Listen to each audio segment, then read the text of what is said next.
Alright, you should be live. Microphone looks good.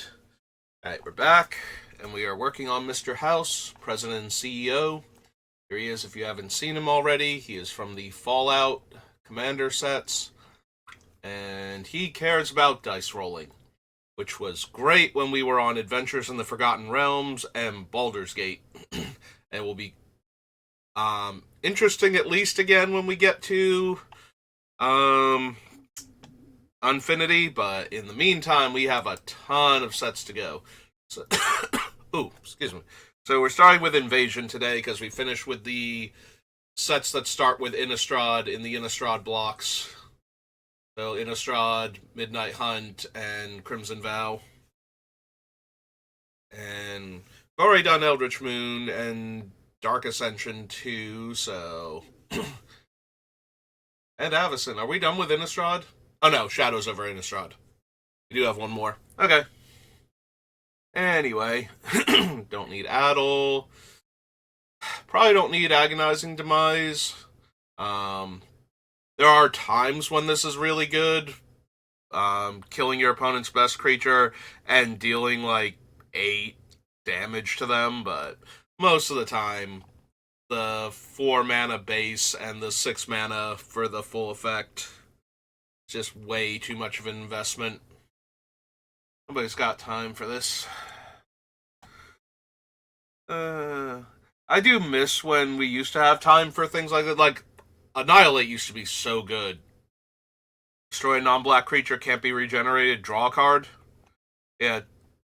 Pinpoint removal that drew you a card, if it wasn't versatile enough, was like the next best thing because at least you're replacing the card, so your opponent is going down a card, your other opponents are neutral, and you're neutral now. So.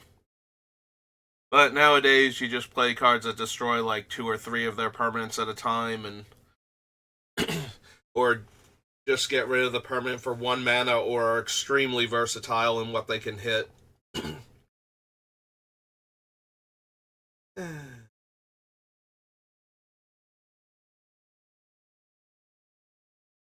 I didn't even start playing Commander when it was like the new thing. It took a while before I actually started making a deck for it. Like, I'm going back in the day, and it's like I'm pretty sure I started like I know EDH was a thing way back in the day. Like EDH, I think first started around what's its name, Chronicles, because the 5 Elder Dragons got reprinted in it, and it made them more accessible. So, because it used to be you had to pick one of those 5. That was like the only commanders you could do. That's why it was called Elder Dragon Highlander, because you had to pick one of the Elder Dragons as your commander. And then they kind of went, well, what if we did all of the legendary cards? And well, that certainly made it a lot more accessible. I can only imagine the secondary market prices on the original 5 Elder Dragons if they had stuck with that. um, it also opened the door for so many degenerate commanders because the Elder Dragons are just so mediocre that even having access to one of them guaranteed doesn't actually make it a like Bolus, maybe Arcady Sabbath, and I guess if we allowed the actual ones that are Elder Dragons that got printed in newer sets, they probably would have added in the other ones for the other color combinations at that point, just so that way you would have access to them, but yeah.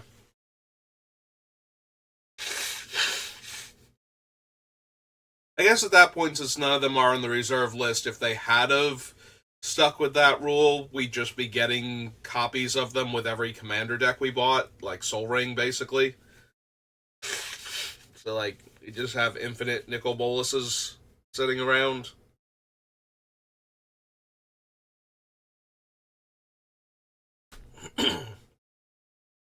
Anyway. Don't need any of these. I feel like that's going to be true for a lot of the sets moving on until we get to Unfinity. It'll be like one cool removal spell or something along those lines. We're a 3-color deck, and I have that pain amplifier that makes players discard when they take 3 damage. I'm pretty sure that's just opponents. A duplicate tab. Go back together.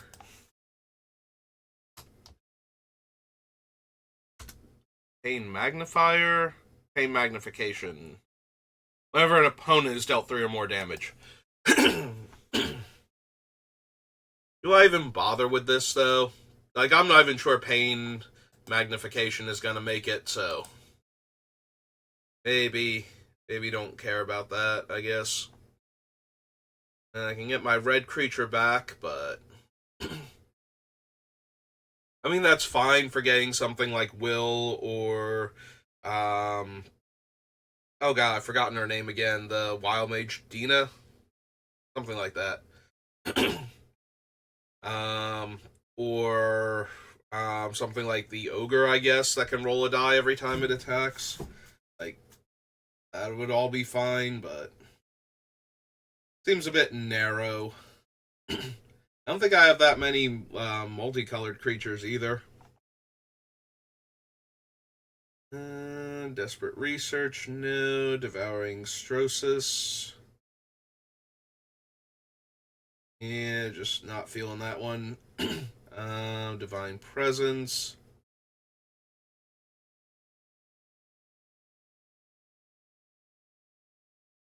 Yeah, it's not really helping anything. Like, most of my guys are 3 toughness anyway, so. Fire Screamer. E2 Fire. Global Ruin. Goblin Spy. Harsh Judgment. Its controller instead. Hypnotic Cloud. Kavu Aggressor, no. Don't need any of the Kavus, really. Sacrifice a creature, deal 2 damage to any target. Nope. If a land was milled, prevent all damage. No. Contest, Maniacal Rage, Spite and Malice.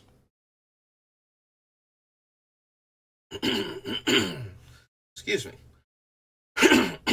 As always, was fine. Started streaming, not fine anymore. We have a fair number of enchantments, but I'd really rather not destroy my artifacts, if that's okay with you, Obliterate. Unless I'm gonna get everything.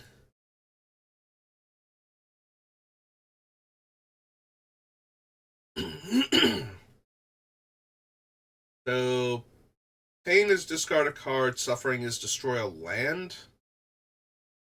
Yeah, it's not really worth. Phyrexian Altar, don't think so. Yeah, and Krark Clan Ironworks is doing way more for our mana production, so I think we will stick with that. I don't really need the Spitter. Can't be regenerated. No to Plague Spores. Pledge of Loyalty. Barricade. Pyre Zombie. No. I do remember when Pyre Zombie was okay. Reckless Assault, no. Recover, no. Raya Dawnbringer. Yeah, if I was gonna run Raya, I'd already have Debtor's Knell in the deck list. Because that way I could be able to get her back with Debtor's Knell after putting her in the graveyard. Part of my reanimator strategy that I don't really have. Scavenge Weaponry, Searing Rays, Driven Emissary,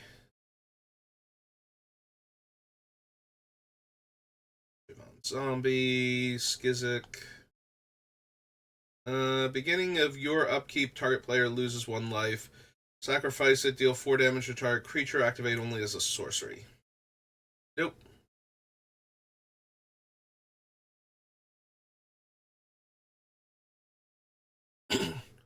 Alright, so Spreading Plague is interesting for the number of colorless things I have, but I don't need every white, red, or black creature killing Mr. House every turn, so.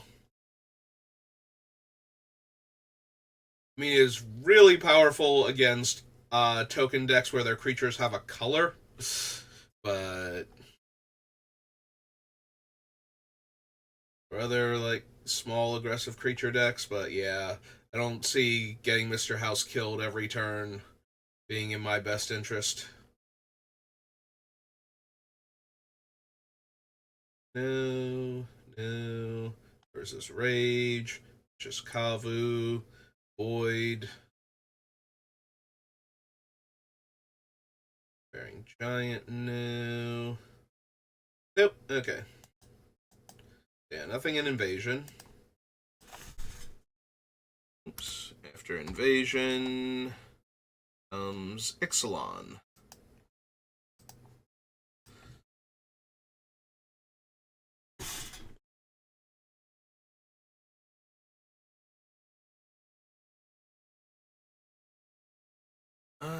Don't need the Adanto Vanguard.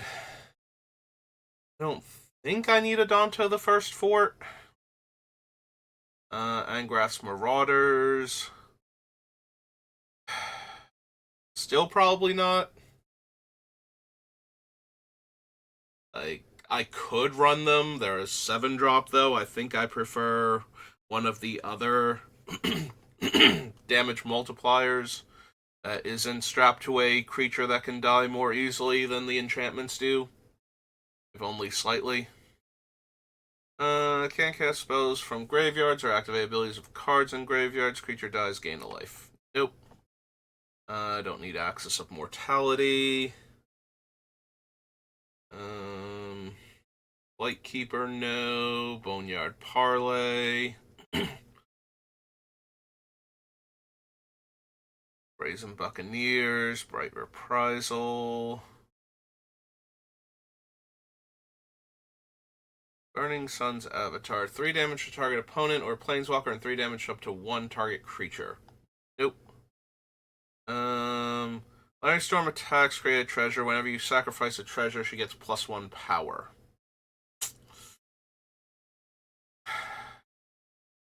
Like, she's fine. If she can get in and get the treasure, but at that point, obviously we'd rather have Ragavan. But we only get one Ragavan, so would we be at all interested in Captain Storm? We always get a treasure from her attacking, even if she's going to die, so that's kind of a, conciliary prize, parting gift. Yeah, I don't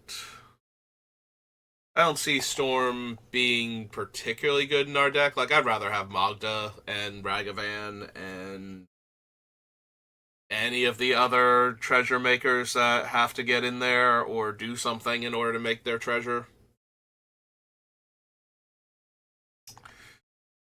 The big question is, do I still want her in addition to all of those? And I have to believe no, but it's closer than I think it is. I'm going to add her to the list anyway, just to make sure I have her on there so I don't forget about her. So this is Captain... Does it give her full name Lannery Storm here? Yeah. Lannery Storm. 2 in a red for a human pirate. 2/2.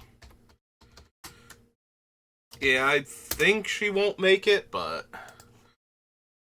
I also think she's closer to making it than I'm giving her credit for, so... I don't think I need Conqueror's Galleon.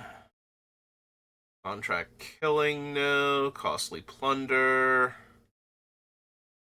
No.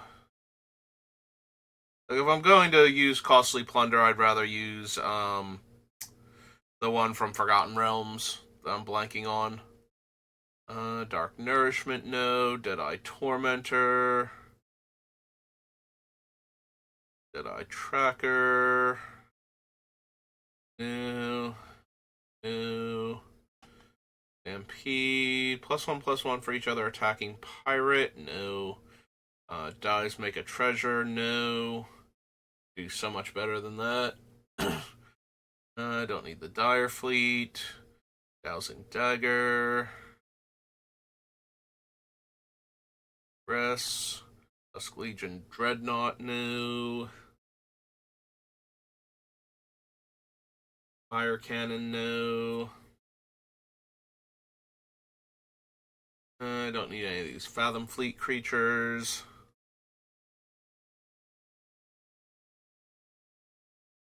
Flagship, Fiery Cannonade, Fire Cannon Blast, no. No, Grim Captain, Headstrong Brute, Heartless Pillage, Hijack, Watley. Put 2/1/1 counters on up to one target dinosaur. This is the Planeswalker deck one. Gain life equal to the greatest power among creatures you control. Pick a 3/3 dinosaur token with Trample. Warrior Poet deals X damage to as you choose. Creatures dealt damage this way can't block. Snubhorn, Spurring, Furiosaur, Inspiring Cleric, no. Excellence Binding, Sunwing, Kite Sail. Like, I'm certainly capable of flipping Legion's Landing. I just don't think I need to. It's not terrible though with the Anointed Procession type effects where I could be making a whole bunch more tokens.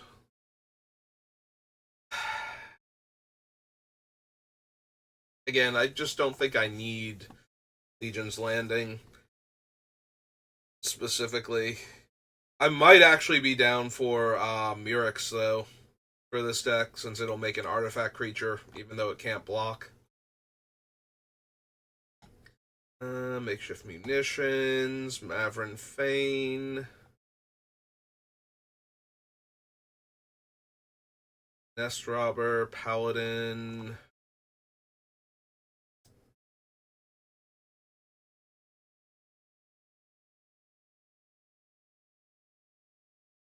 Priest of the Waking Sun.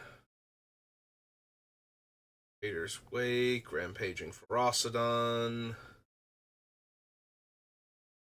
Alright, whenever a creature your opponent controls dies, create a treasure token. At the beginning of your upkeep, if you control 10 or more treasure tokens, you win the game.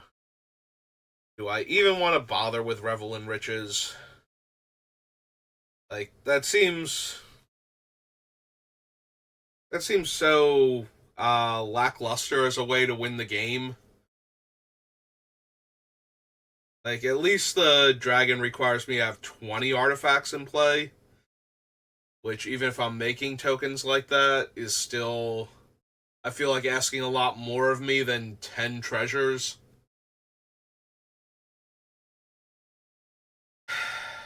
I guess we can put it on the list and I can decide. I might do a list with it and without it at that point. Or just have a, hey, if you want to run Revel in Riches, take this card out instead, but I'd rather have fun. And winning with Revel just doesn't seem all that fun. Alright, I got this up here. I was grabbing some of the clue cards that I didn't get. I bought like one of the clue sets so I'd have the default cards that come with it and have a chance of opening the more expensive stuff, but I have to buy like all the ones I didn't open out of those packs for my collection. So I was going through and ordering a bunch of stuff today. And to keep track of all of it, I was marking down the ones I had ordered so that I don't accidentally order them again later.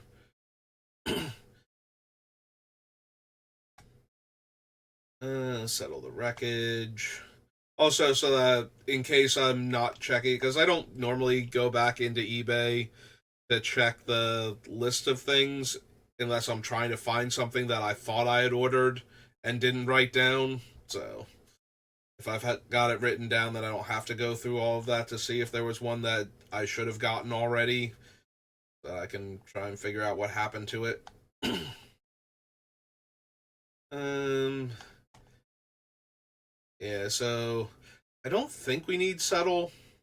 Like settle's fine, but not the best. And I don't think I need Star of Extinction either. We have plenty of other Wrath options. We are in the color of Infinite Wrath, like the color combination of Infinite Wraths. Like blue and green don't get any at all. Red gets all the damage based ones, and black and white get the regular kill all creatures ones. So we're gonna be spoiled for choice. I don't think we need either of those two for what we're trying to do.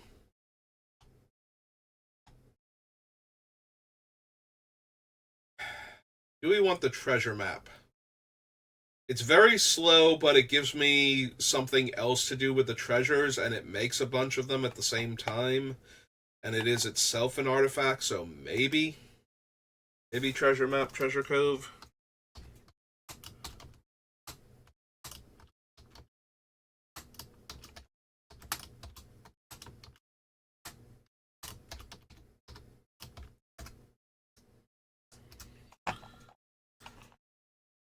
Trove of Temptation. Each opponent must attack you or planeswalker you control with at least one creature of each combat if able. At the beginning of your end step, create a treasure token. Yeah. If it was at the beginning of my end step, create a treasure token for each opponent I have, maybe. Like, if I'm gonna force everybody to come fight me, I kind of need to be able to kill everything coming at me. Vigilance, lifelink, pay 7 life, destroy target non-land permanent only during your turn. Don't need contempt. Scoundrels, walk the plank. No. Alright, so I think that's everything. Ixalan. Brings us to Journey into Nyx, I believe.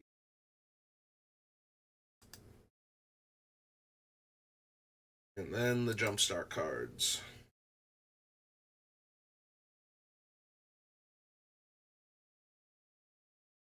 Alright. Okay, I was going to say, I hit add over there, and then it didn't add it over there when I hit search, but it's still trying to load something. And now we're back here. Okay. So, don't need Aegis of the Gods. Agent of Erebos, no. Johnny's Presence, no. Armament of Nyx. I was about to say Armor of Nyx. Armory of Erois. Athreos. As long as your devotion to white and black is 7 or less isn't a creature, or less than 7 isn't a creature. Another creature you own dies. Return it to your hand unless target opponent pays 3 life. Meh. Honestly. Like, enough of my things are tokens. I don't need that. Any number of target creatures get +2/+0 first strike and vigilance. Dictate of Erebos. Whenever a creature I control dies, each opponent sacrifices a creature. Now, see, I'm a lot more down for that with the Martyr's Bond, but I think we're still good for Dictate, just because we will have plenty of fodder for it.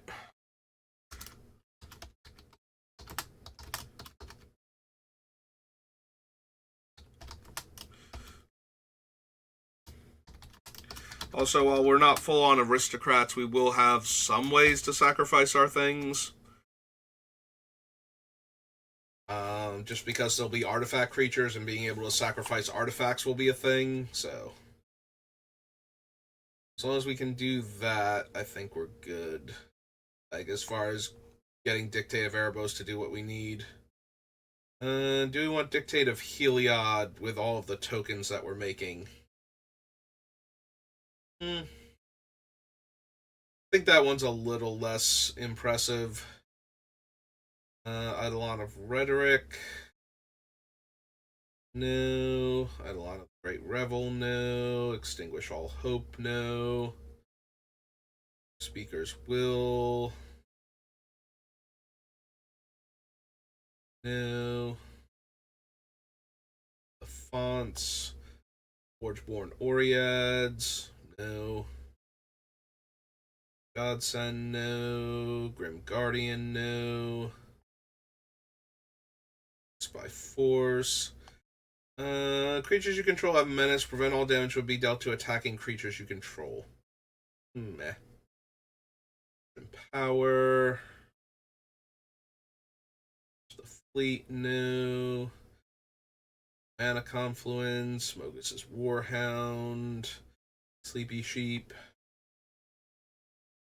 Prophetic Flame Speaker, no.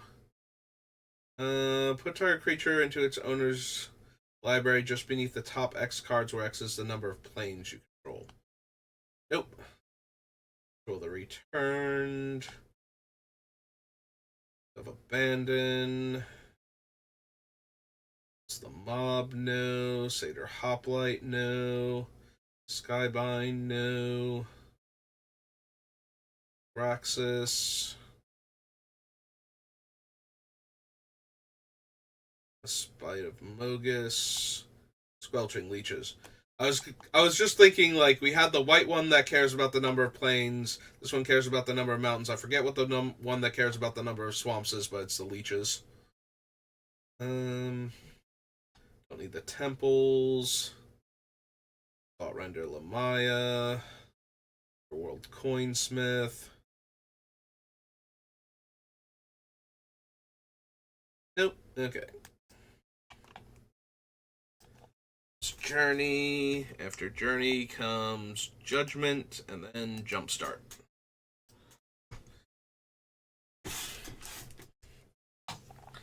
Ancestors Chosen, Anger, +0/+2, and Protection from the color of my choice. Threshold, Battle Screech, Benevolent Bodyguard, Browbeat, Burning Wish, Cabal Therapy, Living Rats, Filth, Firecat, no. Golden Wish, Goretusk Firebeast. I love how enchantments were so strong at the time that Golden Wish is like twice as much mana, almost, as any of the other wishes. Just to stop it from being incredibly broken at the time, and now it's like, but the red one and the blue one are actually the more powerful ones because they get you, like, real cards at a reasonable price. I'm not even sure. Like, maybe if it was 3 mana, we would still see Golden Wish for certain decks. Like, there would actually be a white-based Wish deck. Similar to how the Storm decks just want to go grab their win cons with either the blue or the red one based on what they're actually wishing for. Liberated Dwarf, Lightning Surge, Planar Chaos.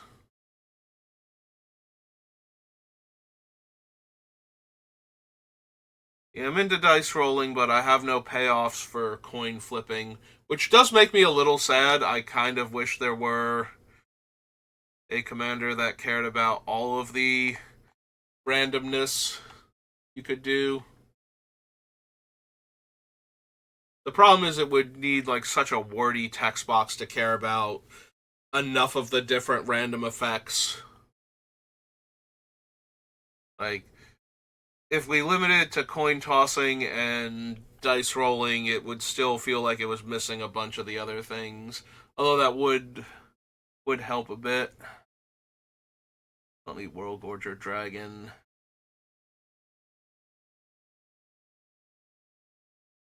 Because we have Mr. House here who cares about dice rolling, and we have like Ondune and Zndrsplt to care about coin flipping, so We don't have somebody that cares about both. I don't know why I bother typing out jump. My head, I'm like, okay, and the next one should be jump start, so I'm just gonna type jump now. Alright, we add this in, and that should give us all of the cards that are unique to Jumpstart first. Prevent all non-combat damage would be dealt to you and creatures you control. Whenever a non-token creature enters the battlefield under your control, make a unicorn. Can't run a meal. 4 dogs. Gives my flyers +2/+2. No. Retriever, can't run Kells. Nocturnal Feeder, no. Tiny Bones.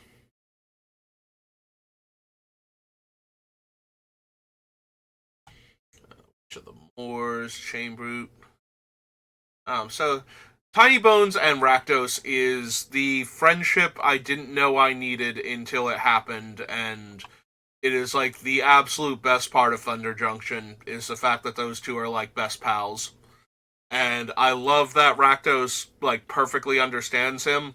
I'm convinced like my headcanon for that is Rakdos is a theater major. Of course he speaks mime fluently. So Tiny Bones gestures and random noises and whatnot just make perfect sense to him all the time. Also, he lets Tiny Bones ride around on him, but makes a big deal out of how he said nobody else would ever ride him. So he's making one more exception because he likes Tiny Bones.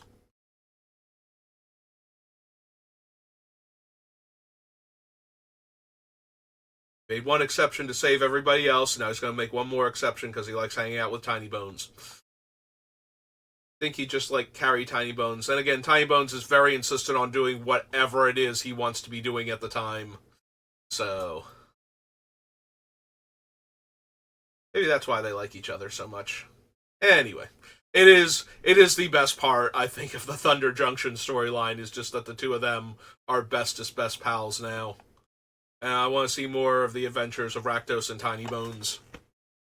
I'm really hoping when we go back to Ravnica, because I'm pretty like, Judith is one of those, she's probably dead, but just in case, we made sure there was enough doubt that she could have just been stabbed really bad and survived without having to be revived by magic, so... but if she's gone, I would really like to see Tiny Bones in charge of the Rakdos cult next time. Chain Brute, doesn't untap. No. Immolating Gyre. Here. Gyre. This one is probably Gyre. Like, Ulamog's probably Gyre too, but I prefer calling him Gear because it sounds better to me.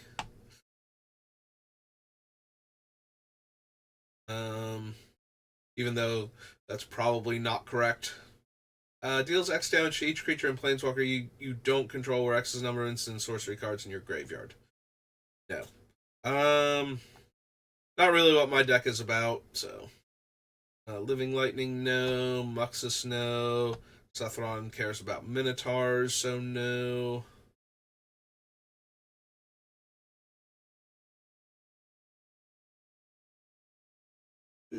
Spiteful Prankster. Another creature dies. Spiteful Prankster deals 1 damage to target player or planeswalker.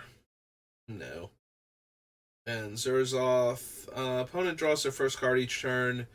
If it's not the... Oh, draws their first card each turn. If it's not their turn, create a 1/1 red devil creature token with when this creature dies, it deals 1 damage.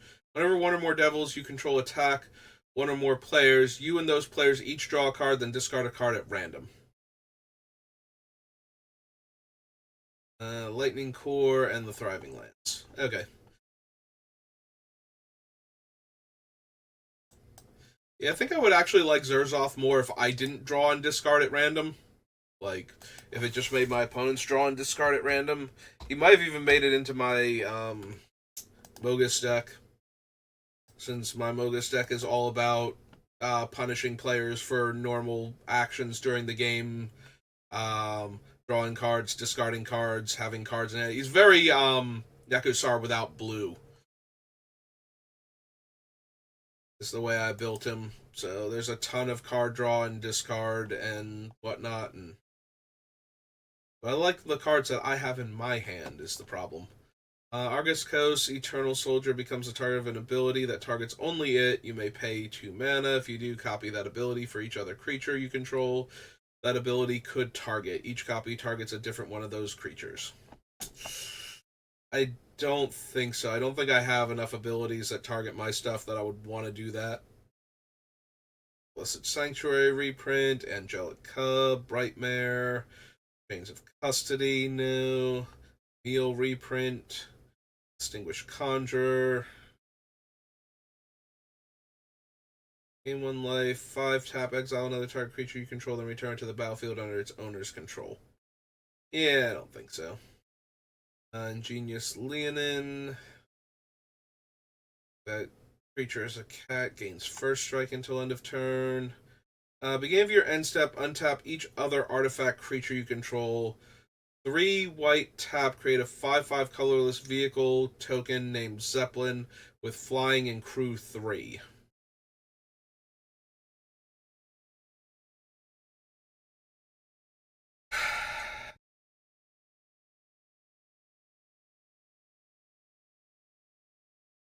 Untapping my artifact creatures is not a huge deal.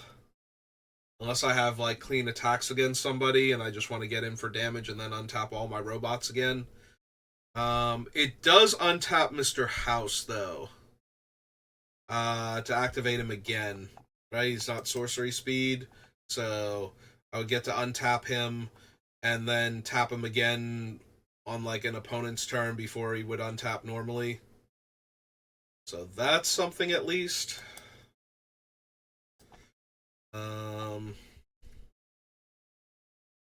But it's not much.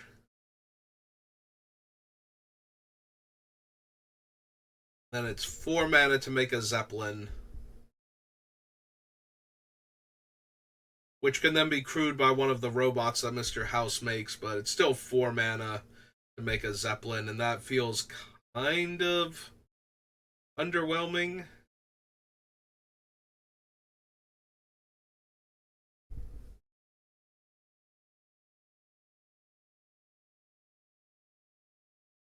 Yeah, it just feel like it's close.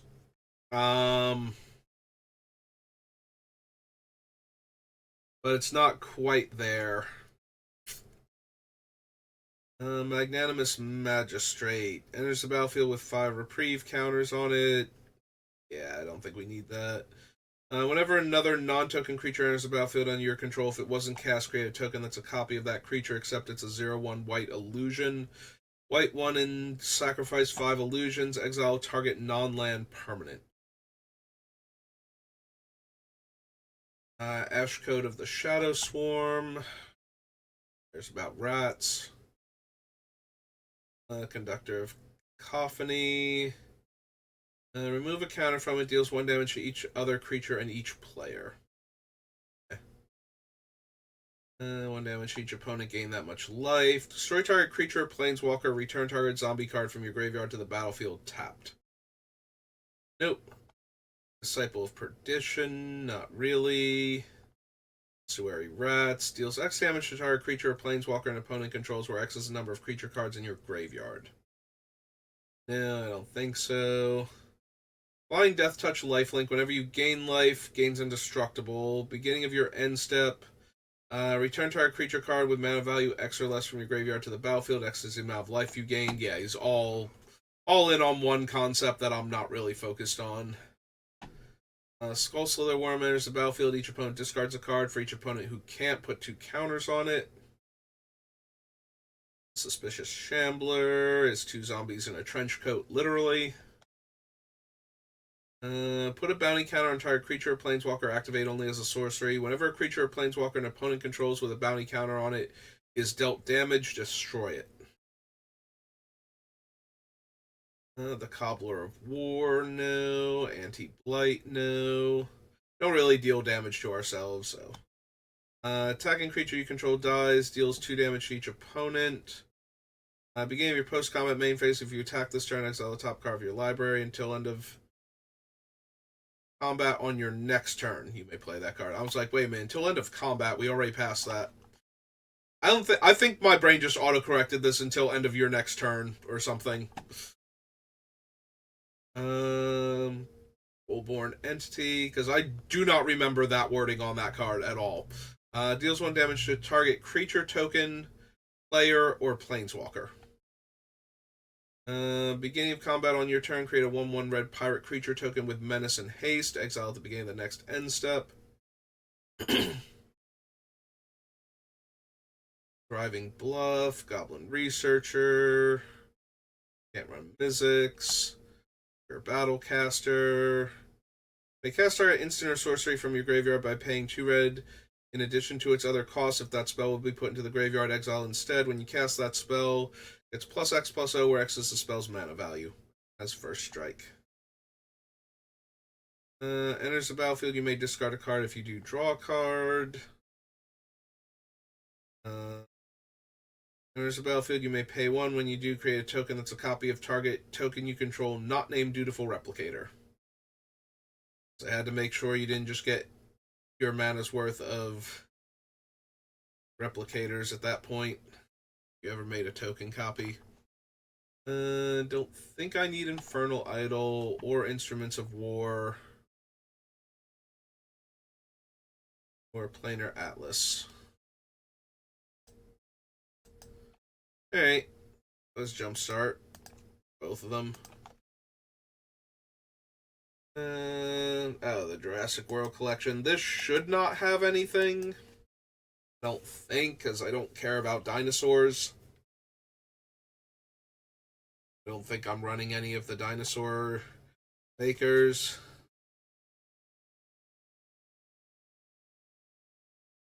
Create a token that's a copy of target creature card, exile with Dino DNA, except it's a 6/6.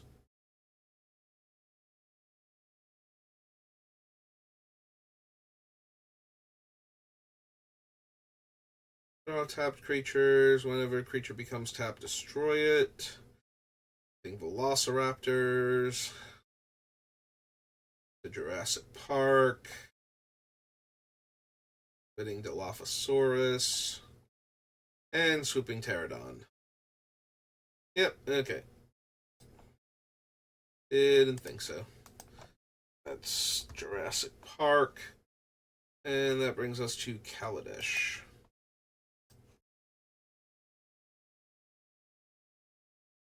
As I continue to slouch in my chair.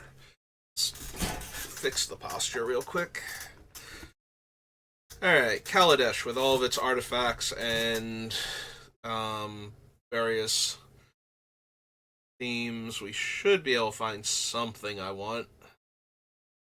Fabricate, Acrobatic Maneuver, Aether Hub, Marauder, Reservoir, The Rock, Aetherworks Marvel. Ooh, Aetherworks Marvel is scary with treasure, actually. Being able to sacrifice 6 treasures to activate it, basically. With the added bonus of whenever anything I control dies, it gets counters also. But yeah, just the fact that 6 treasures essentially power the Aetherworks Marvel while it's in play. And I can use that mana for, like, other things, too. Like, I can sack 6 of them to add 6 mana and activate Aetherworks Marvel and cast my 6 mana spell. So maybe all of that together is a good card. Kaladesh should be around here somewhere, right? Yep, there it is. So, Aetherworks Marvel. The real question is, am I going to have stuff that is worth activating the Aetherworks Marvel to cast? Like, or is it just generating enough random value because I have, like, tons of treasure and whatnot, so. 1 or more 1/1 counters, pay 1, make a servo, Use a counter on a permanent player, give that permanent player another of that counter. I don't need Angel of Intervention, Authority of the Consuls.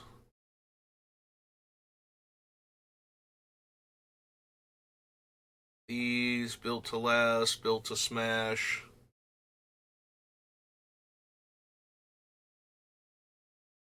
Captured.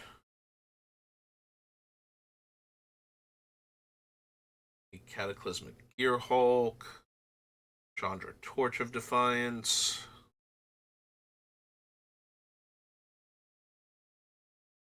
I don't really think I need Chief of the Foundry, despite all of the robots that I have running around. Seems like it's okay, but not essential. Cogworker's Puzzle Knot, Combustible Gearhulk. Honestly, the Puzzle Knot being essentially 3 artifacts is not the worst for such a cheap mana investment. Like, you cast it, you make the 1/1, and then it itself is an artifact, and then you can sacrifice it to get another artifact out of it. So that's not terrible in that regard. But I think it would get cut for, like, it would be on the lower end of power level in the deck, so. I don't think I need Decoction Module. Demon of Dark Schemes is fine. Especially with Aetherworks Marvel, but not really essential. Not planning on running a lot of vehicles, so we don't need Depala. And the only other dwarf I think would make it into the deck would be Magda.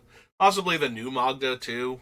If I bother looking at Thunder Junction before building the deck, which I probably should because there seem to be enough treasure cards and whatnot, and I'm certainly going to be committing a lot of crimes based on what crimes are classified, like what qualifies as a crime. Cast an instant or sorcery spell, get 2 energy, pay 5 energy, and tap it to deal 3. Yeah, I don't think so.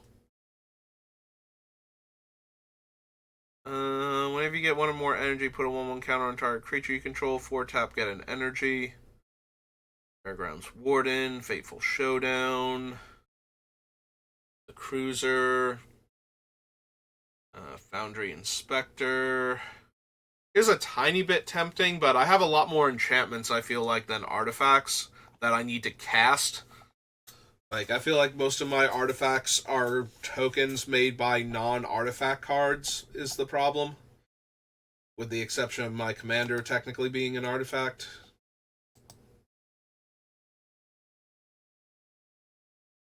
But he doesn't even have colorless mana as base cost, so I'd have to cast him once and have him die before Foundry Inspector does anything for him. Don't need Fragmentize, Fumigate, Fretwork Colony, Gear per Orrery.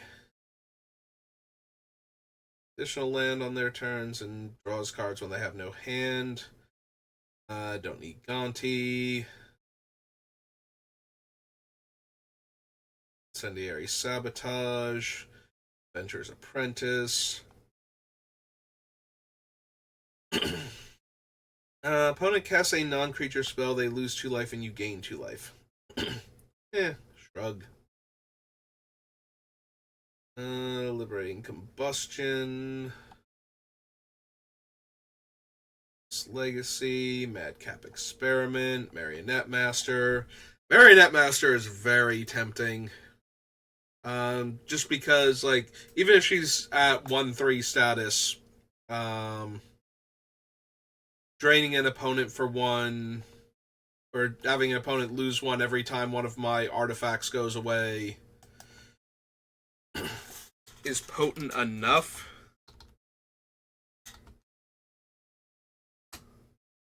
Oops. How do you spell marionette? Oh, it's 1 R. First and foremost. Let's see if that fixes it. Yeah. Master is 4 black for a human artificer. So 1-4, 1-3. 1-3.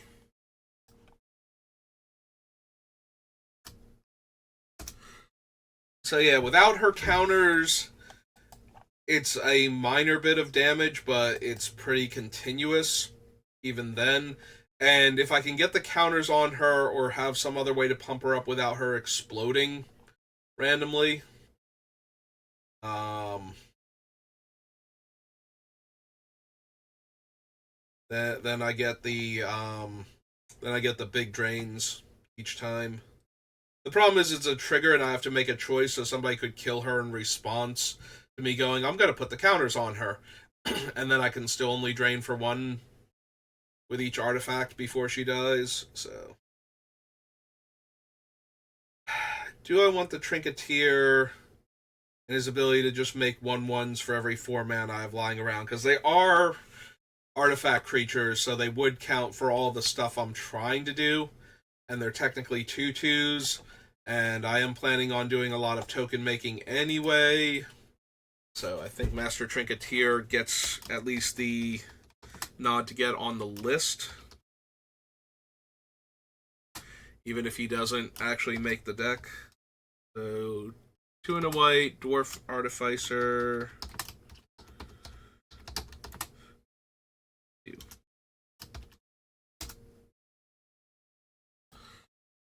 Yeah, I knew we'd get some stuff from Kaladesh. Metal Spinner's Puzzle Nut, no. Curiosity. Form Wonder. No. Need Noxious Gear Hulk. We could certainly run him, but if an artifact or creature entering the battlefield causes a trigger ability of a permanent you control to trigger, that ability triggers an additional time. So some of them are definitely for them entering, but some of them are just for them being there. So if it looks like I have enough ways, I can always come back and add Panharmonicon. Not like I'm gonna forget about it. I was just double checking what it triggered off of. Make sure what I would want. Makes a Thopter. Target artifact gets +1/+0. Sacrifice an artifact. Target creature can't block this turn. Yeah, we've got better sack outlets for our artifacts. Artifact enters the battlefield under your control. Deal 1 damage to each opponent. Yes, please, Reckless Fireweaver. I would like you in this deck. Reckless Fireweaver. Fireweaver is all one word, right? On this card. And 1 in the red. Human Artificer.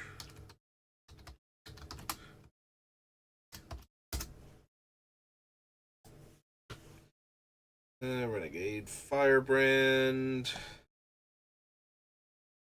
Furbish. Raider. Restoration Gearsmith. Rush of Vitality. Salivating Gremlin. Scrappy Scrounger. Exhibition. Skyship Stalker. Sky Sovereign. No. Smug Copter. Don't think so. Spireside Infiltrator. Spontaneous Artist.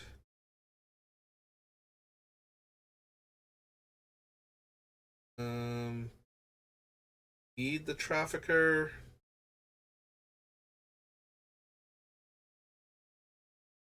Dromedary, no. Yes, for some reason I don't need a 1 mana 04 camel. I don't know why I think that, but I feel like it's true. Poor camel. Exemplar, Trusty Companion, Handed Designs, License Disintegration, no. Actually, do I want Underhanded Designs?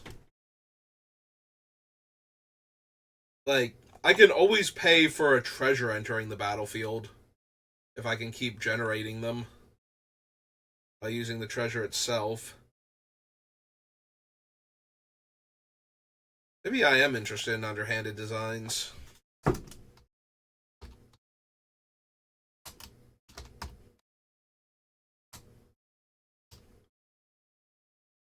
One in a black.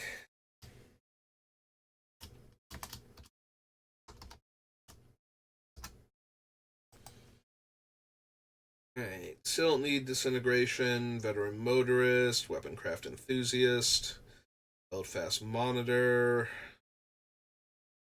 boiler maker, weaver, and workshop assistant.